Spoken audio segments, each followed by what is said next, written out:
Table Rocks, Rogue Valley. Some places don't feel ancient until you stand under them. You look up, and suddenly the land feels like it's watching you back. That's how the Table Rocks feel in Oregon's Rogue Valley. Flat on top, tall on the sides, and impossible to ignore. From far away, they look calm. From close up, they feel powerful. And once you learn their story, they stop being just rocks and turn into one of the deepest mysteries in the region. The Table Rocks are two massive formations rising from the valley floor: Upper Table Rock and Lower Table Rock. They stand alone, separate from the nearby hills, like they were placed there on purpose. That alone makes people curious. Why are they flat? Why are they insulated? Why do they feel different from everything around them? Long before roads, farms, or cities existed here, these rocks were already important. For the Tacoma people, who lived in the Rogue Valley for thousands of years, the Table Rocks were not just landmarks. They were sacred. They were part of stories, beliefs, and daily life. And that is where the mystery begins. Geologically, the Table Rocks were formed by ancient lava flows that hardened over time, while softer land around them slowly eroded away. That explains the shape. But geology only tells part of the story. It explains how they formed, not why humans were drawn to them again and again.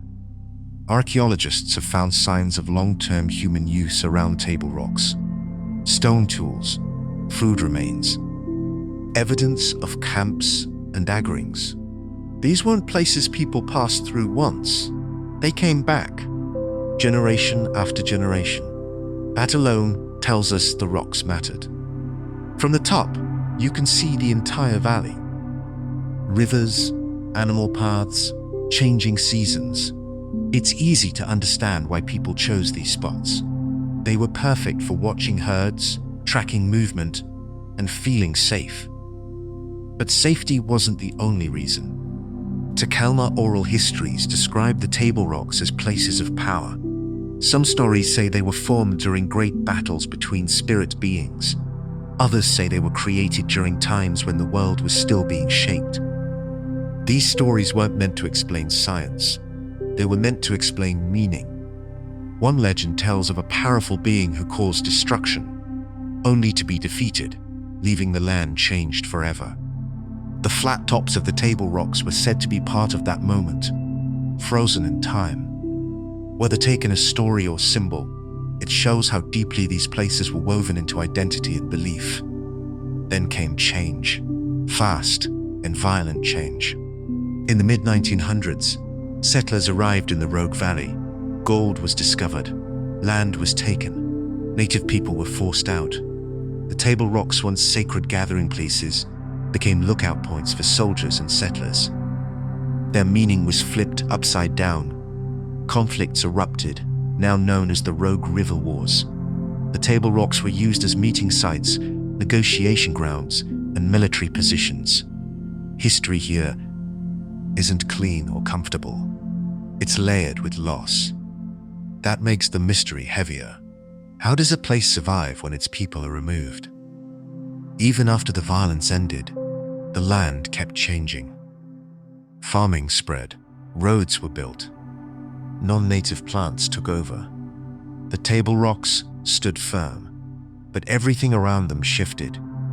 For a while, they were just there, silent witnesses to a valley that no longer remembered their true story. One of the mysteries is how much knowledge was lost. The Takelma language nearly disappeared. Many stories were never written down. What we know today comes from fragments, from elders, from records written by outsiders who didn't always understand what they were hearing. So when we ask, what were the Takelma rocks really used for? The honest answer is, we don't fully know. We know they were important. We know they were sacred. But the deeper meanings, the ceremonies, the exact reasons, many of those are gone or only partly remembered. That unknown space is where the mystery lives. Today, the Table Rocks are protected as a nature preserve. On the positive side, this is a huge win. Development is limited. Trails are managed. The land is not being destroyed. Native plants are slowly being restored. That matters. Hiking to the top now is allowed, but controlled. And when you walk up there, you feel it. The silence, the wind, the sense that this place has seen far more than you ever will. That's a powerful experience, and it helps people respect the land more. There are also educational signs now. They talk about the Takelma people. They explain the history more honestly than in the past. That's another positive. The story is no longer erased. But there are negatives too. Tourism brings damage. Even careful visitors leave footprints. Some people wander off trails. Some take rocks or plants. Others treat the top like a picnic spot without understanding where they are. That slow disrespect adds up. There is also emotional damage. For native communities, seeing sacred land turned into a casual hiking destination can hurt. Even with protection, the land is still used in ways that don't always honor its deeper meaning. Another issue is fire. The Table Rocks are dry, especially in summer. Wildfires are a real threat. Climate change has made seasons harsher. One bad fire could undo years of restoration work. That danger is always present. Still, the fact that the Table Rocks are still standing, still visible, still protected at all, is something to appreciate. Many sacred sites were completely destroyed. These survived. What I personally find most powerful about the Table Rocks is how they hold both beauty and pain. They are stunning to look at. At the same time, they remind us of broken promises, forced removal, and stories interrupted. This isn't a mystery you solve and move on from. It's a mystery you sit with, one that asks you to listen instead of explain, to respect instead of conquer. In my opinion, the Table Rocks are not mysterious because we lack facts. They are mysterious because they carry meaning that can't be fully translated. You can study the soil, the tools, the lava flows, but you can't fully recover a worldview once it's been pushed aside. That doesn't mean the place is empty now. It means the responsibility is heavier. The present situation at the Table Rocks is a mix of hope and caution. The land is protected, restoration is ongoing, public awareness is better than before. But pressure from visitors, climate, and time continues. The rocks still rise above the Rogue Valley, just as they always have.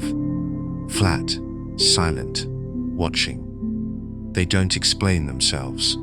They don't need to. The mystery isn't about what they are. It's about whether we're willing to respect what they mean. The Oregon Petroglyphs, Columbia River Gorge. Some mysteries don't hide underground.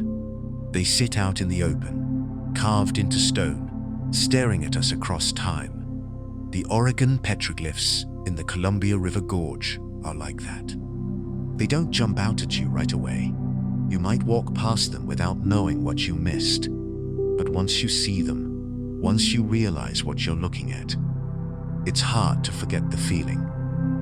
It's like someone from thousands of years ago is trying to speak, but the message comes through broken and quiet.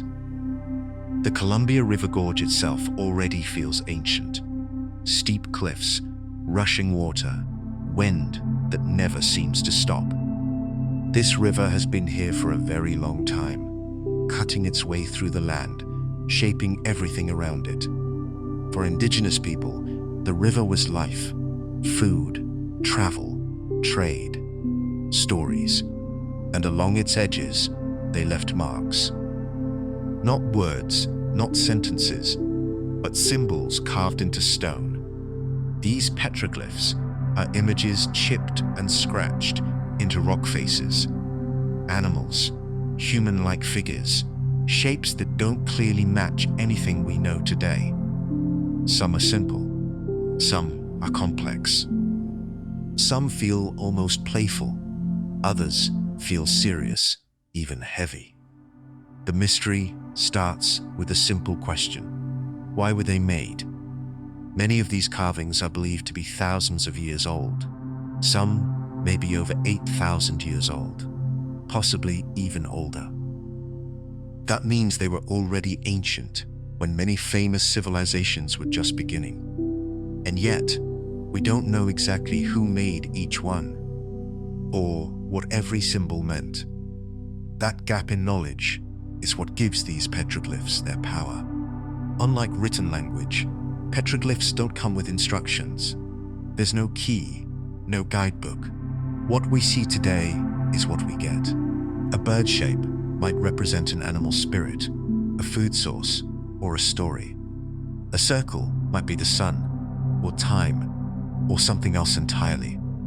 We can guess, compare, and study, but certainty stays just out of reach. What we do know is that these carvings were not random. They were placed carefully, often near important spots along the river, fishing areas, travel routes, gathering places. This suggests they mattered deeply to the people who made them. You don't spend hours carving stone unless it means something. For the tribes of the Columbia River region, including the Wasco, Wishram, and other Chinookan peoples, the river was sacred. Salmon runs were central to life. Seasons were tracked carefully. Stories explained the world and taught lessons. The petroglyphs likely fit into this system, acting as markers of memory, belief, or teaching. Some experts believe certain petroglyphs were tied to vision quests or spiritual experiences. Others think they marked ownership, territory, or important events. There are also ideas that some images were meant to be warnings or reminders of rules tied to the river. The truth may be that they served many purposes, changing over time as cultures evolved. Then came one of the biggest disruptions in the history of these petroglyphs. In the mid-1900s, dams were built along the Columbia River. One of them, the Dalles Dam, changed everything. Water levels rose, entire stretches of riverbank were flooded. Celilo Falls, a sacred fishing site used for thousands of years, disappeared underwater. Along with it, many petroglyphs were lost. Some were documented before flooding. Some were removed and placed in museums. But many vanished forever beneath the river. That loss adds another layer to the mystery. We don't just wonder what the symbols mean, we wonder what else was there that we will never see. The petroglyphs that remain are often in hard-to-reach places or protected areas.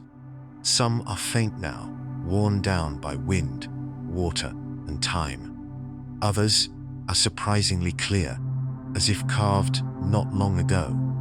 Standing in front of one can feel unreal. You're looking at a mark made by a human hand thousands of years ago, still visible today. But this visibility is also a problem.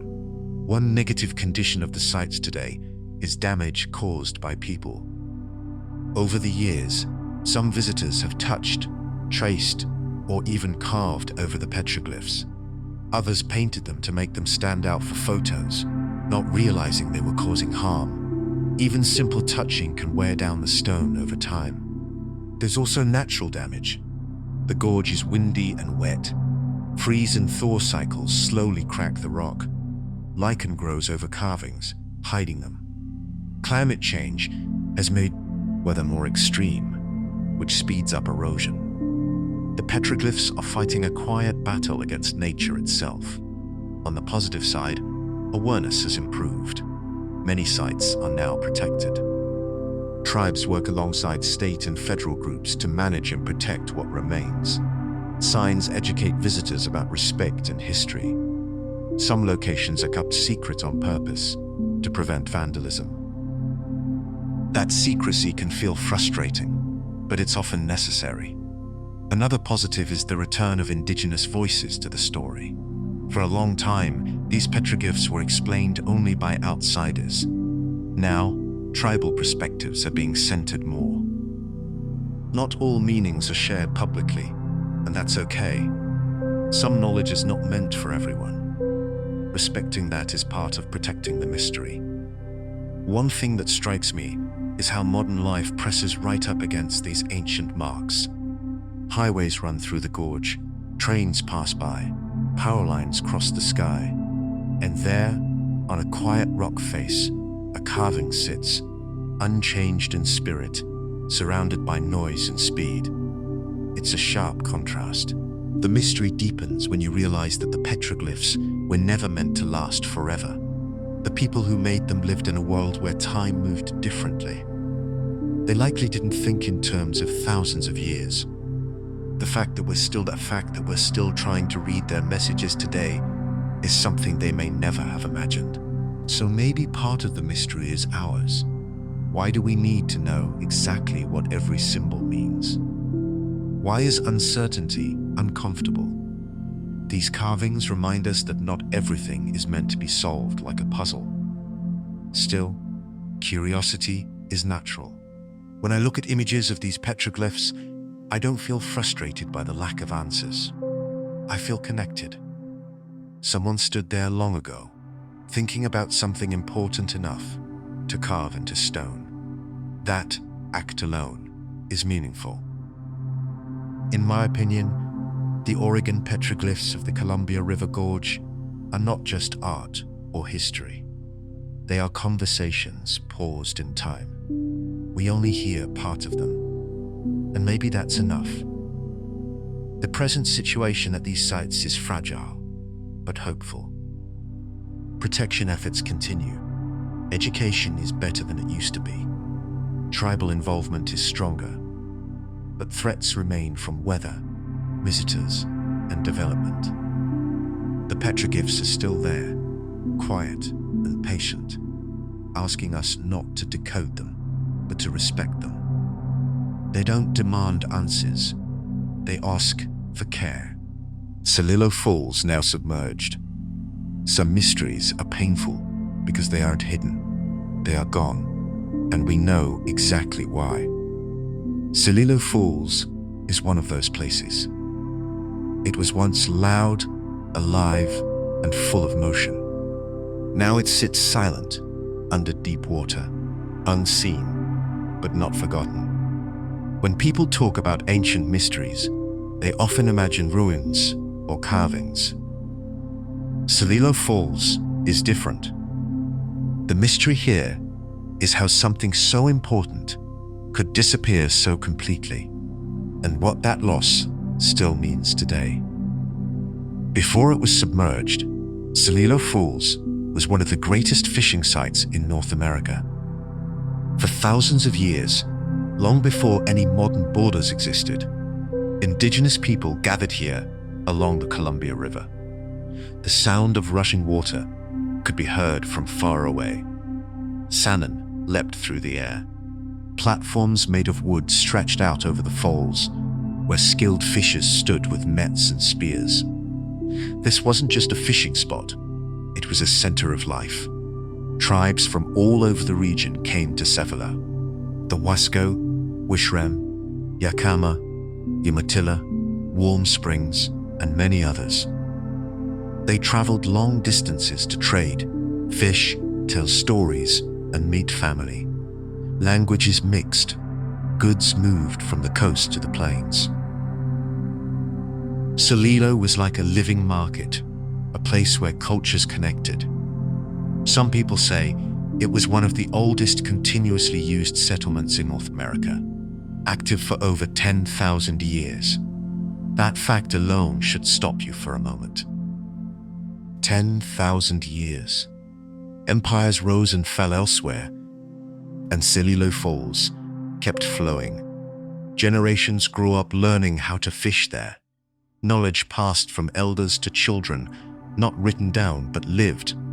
The river wasn't owned, it was respected. The mystery deepens when you think about how much knowledge existed there. Fishing techniques designed for fast water, Seasonal timing passed down with care. Stories tied to the river, explaining not just how to live, but how to behave. Much of that knowledge was never recorded. It lived in practice. When the falls disappeared, parts of that knowledge went with it. In the 20th century, the world around Celilo Falls changed fast. Dams were being built along the Columbia River to create power and control flooding. These projects were seen as progress: electricity for cities, jobs, growth. The Dow's Dam was one of them. When plans were announced, tribes protested.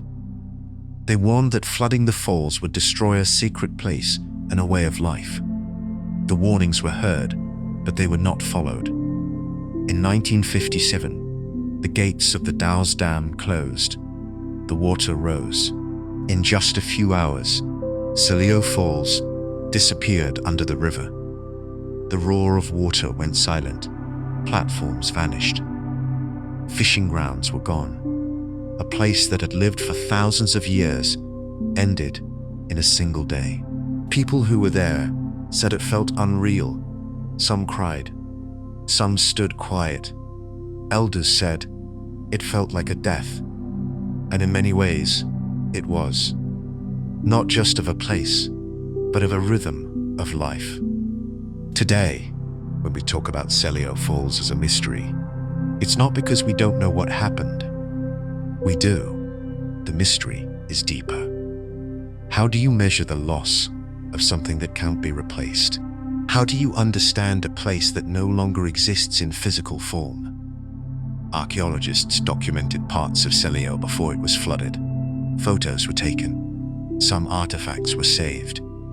But no record can capture sound, movement, or meaning. You can't record the feeling of standing above the rushing water, net in hand, knowing your ancestors stood in the same spot.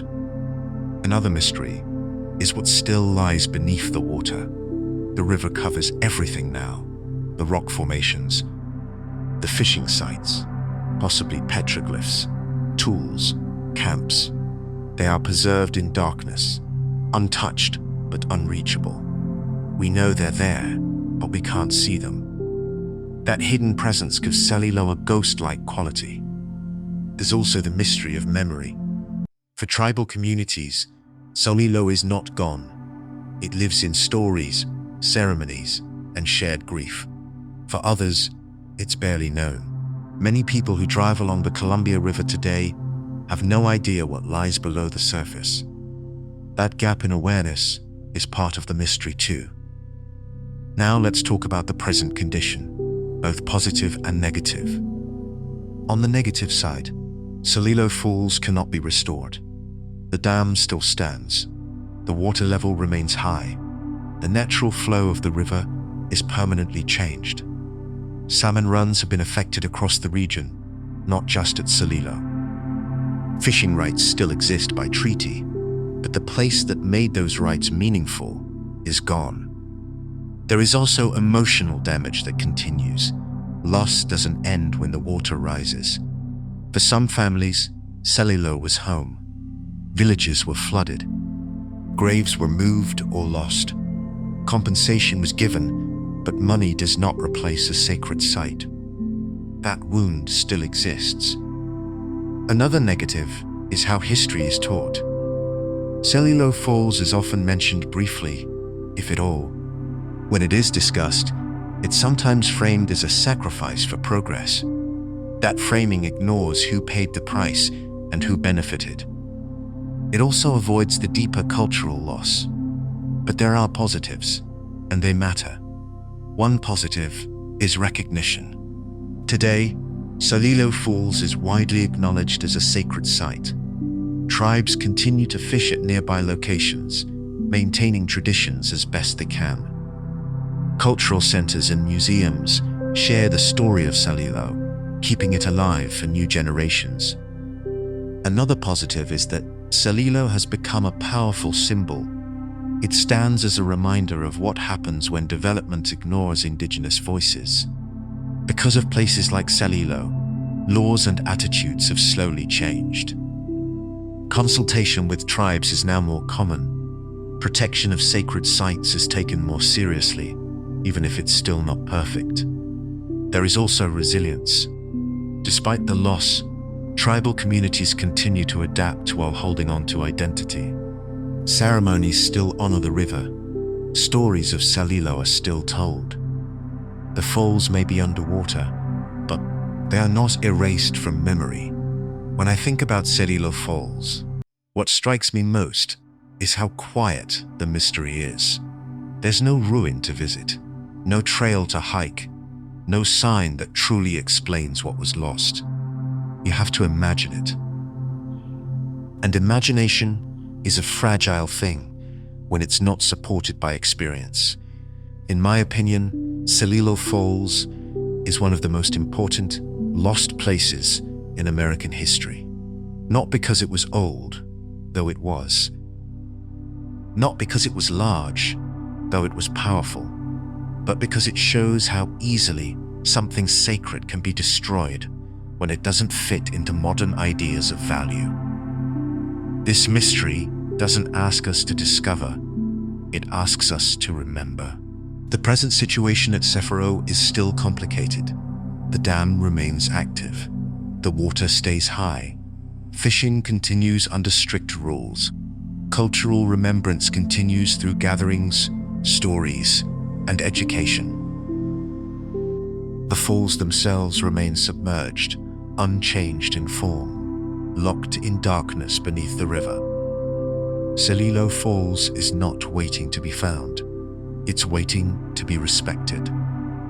And maybe the real mystery is whether we've learned enough from its loss to protect the places that are still above the surface.